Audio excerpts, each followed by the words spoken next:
o Pará vai ser agora a sede Belém da COP30, né? Eu vi. A COP, ela é o maior evento climático do planeta, né? Ou seja, vai receber agora 170 chefes de Estado, mais de 70 mil pessoas. E é um ano de muita oportunidade. Então a gente está esse ano fazendo uma competição temática. Aliás, é legal falar sobre comunicação, Benja. Eu tenho uma visão que, assim, a gente vive uma era de influenciadores digitais, né? E, enfim, tá tudo certo. Eu acho que isso foi um mercado novo que se abriu. Não sei se tu concorda comigo, assim, o futebol, se a gente pensar o futebol, talvez o futebol seja o maior influenciador digital do mundo. Eu não conheço nada que influencie mais comportamento do que o futebol. Né? Você faz uma dancinha diferente, tem 3 milhões no dia seguinte de repetições no TikTok, o cara corta o cabelo diferente, todo mundo corta igual. Então o futebol ele é um influenciador. E o futebol precisa, eu tenho uma visão muito particular, que o futebol ele tem sim responsabilidade social sobre os seus fãs. Porque tinha uma época que falava assim, não, isso não é assunto de futebol. Por exemplo, não pode ter homofobia no futebol, se a torcida estiver cantando, o juiz tem que parar. Aí tem aquela turma mais conservadora, mas o futebol está se metendo até nisso. Não é assunto de futebol, sim. Eu acho que tudo é assunto de futebol. Tem aquela frase desconhecida, né, de autor desconhecido, que é o futebol é a coisa mais importante das coisas sem importância. Eu já acho que quando o futebol reconhece a sua função social, a sua responsabilidade social, ele passa a ser a coisa mais importante das coisas com importância, porque ele passa a se comunicar, perfeito, com todo mundo, como o povo, como você fala, e aí passa a influenciar as pessoas. Eu acredito muito nisso. Então, a gente vai ter no Pará agora um campeonato temático. Ele é um campeonato totalmente focado para a sustentabilidade.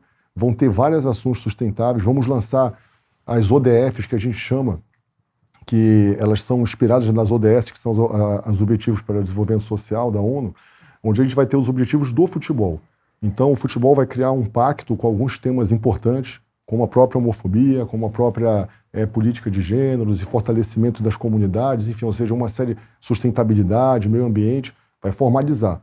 Então, a gente vai ter ações de lançar observatórios, mas o mais importante, vai ter uma ação que é muito legal.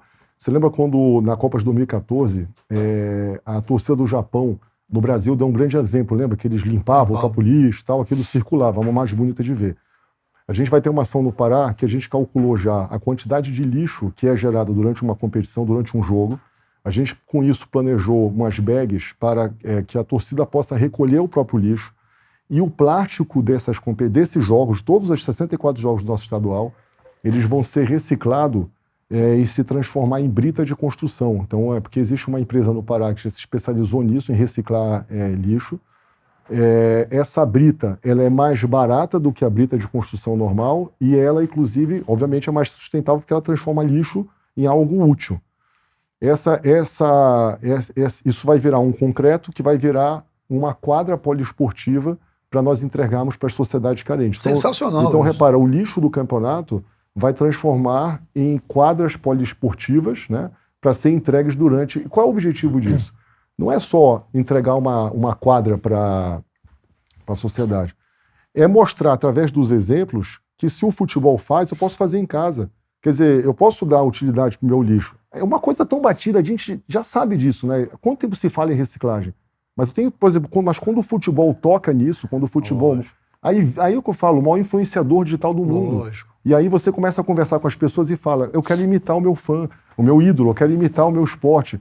Então, ou seja, eu acredito muito nessa força social, sabe? Acho que, e aí volta para essa questão da competição do Norte. O discurso do Norte é esse. Aí volta para aquela história, o Brasil precisa de um Norte. E o Norte do Brasil é esse. É você ensinar com o futebol ações sustentáveis, né? Convivência, economia circular. E aí a gente pode falar que... Cara, eu acho sensacional um mês isso. sobre isso, porque... Sensacional. Eu acho que tem dois segmentos que podem fazer isso, para mim. É o futebol e a música. É isso, perfeito. Por exemplo, ano passado, um amigo meu, com uma empresa... Puta, o cara fez um evento, cara, chamado Storm. Já viu a empresa deles? Não. De questões climáticas. Pô, você não faz ideia o que esses caras fez em Piracicaba, interior de São Paulo, num sábado à noite, numa usina desativada. Primeiro que começou com palestras, ele trouxe os caras mais tops do mundo para falar de questões climáticas. Quando acabou, ele fez um show, Ele trouxe os caras... Você não faz ideia que esse cara trouxe para fazer um show. E através da música, ele conseguiu fazer um evento para falar das questões climáticas. E o futebol tem esse poder, eu concordo plenamente com você. E o norte, de novo. Quando eu falo norte, que eu falo sempre norte e nordeste, porque eu acho que a gente tem que abraçar Sim, claro. aquela região toda. Claro, né? claro. Não é só o norte, não é só o nordeste, é norte, por isso que eu falo norte e nordeste. Tem tudo na mão, cara. Você fala da música, né? Tem agora o Rock in Rio, né? O rock vai salvar o mundo, né? Esse que é o discurso. Eu acredito nisso, eu posso ser um sonhador, mas eu acho que o futebol pode salvar o mundo. E o futebol, ele tem que se entender como uma força motriz de comunicação e assumir essa responsabilidade. E aí o meio digital, muito mais liberdade para trabalhar muito mais entregas, muito mais forma de medir engajamento. Então, ou seja, eu sinceramente acredito muito que o futebol tem que transformar as competições em causas, sabe? Eu acho que essa que é a nossa vocação. E você está tendo receptividade em tudo isso que você está querendo implantar lá? O pessoal entende que o futebol precisa de lá, do Pará em especial, precisa dar uma repaginada? Né, estou há 2 anos na federação, né? Então, no primeiro ano que a gente recebe, tinha um volume de comercial, vamos dizer assim, de venda de ativos do campeonato que representava muito pouco. E com esse discurso, com essa conversa, a primeira coisa foi afastar os pequenos patrocinadores, porque estavam muito prostituídos, os caras comprando placa por nada, até por permuta. E aí foi quando eu percebi e falei assim, cara, mas o que a gente entrega? Não é só a placa durante o jogo. Tem audiência, tudo bem, mas a gente tem que transformar as coisas em causa. E aí a gente veio saltando. Então, dobrou no primeiro... Na verdade, mais do que dobrou... eu posso falar números aqui, não tem problema. A gente recebeu lá a maior venda da história de R$300 mil. Num campeonato inteiro, imagina, de ativos. Aí no primeiro ano já saltou para 800 mil, no segundo para 2 milhões. Perspectiva desse ano já é de 4 milhões e meio, por quê? É assim que começa. Você está organizando o produto, né? Mas principalmente você está entregando causa para quem está querendo se aliançar, né, na tua audiência. Então, eu vejo sim, vejo muitas marcas altamente interessadas nesse nicho de comunicação. Cara, você tem uma infinidade de propriedades novas que você pode usar. Infinidade. Você pode fazer o árbitro de verde. É isso. Meu, você tem N coisas, cara. Fazer show no intervalo. É isso. Com cantores locais. Uma das ações, a nossa... Eu acho que eu posso falar de marcas aqui ou não? Lógico, fala o que você quiser. A Penalty é a nossa... Aquilo que eu te falei, o digital, aqui a lojinha é minha. Então, você fala o que você quer.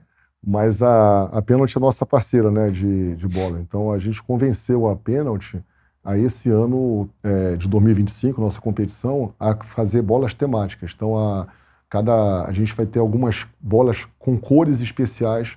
Eu vou ter uma bola colorida para falar de gênero, eu vou ter uma bola verde para falar de meio ambiente, eu vou ter uma bola, de repente, rosa para falar, né, de questões das mulheres. Tem a gente está bolando uma bola que é muito especial, que ela vai ser um quebra-cabeça, que é o símbolo do autismo, né? Para a gente falar do povo se ver, das pessoas se identificarem, sabe? Olhar e falar assim, pô, esse cara está conversando comigo. Isso é interessante. É uma bobagem, mas é uma bola naquela hora que a imprensa está pautada, ela sabe por que a bola... Não acho que é bobagem. E aí ela fala, olha, a bola, inclusive, hoje...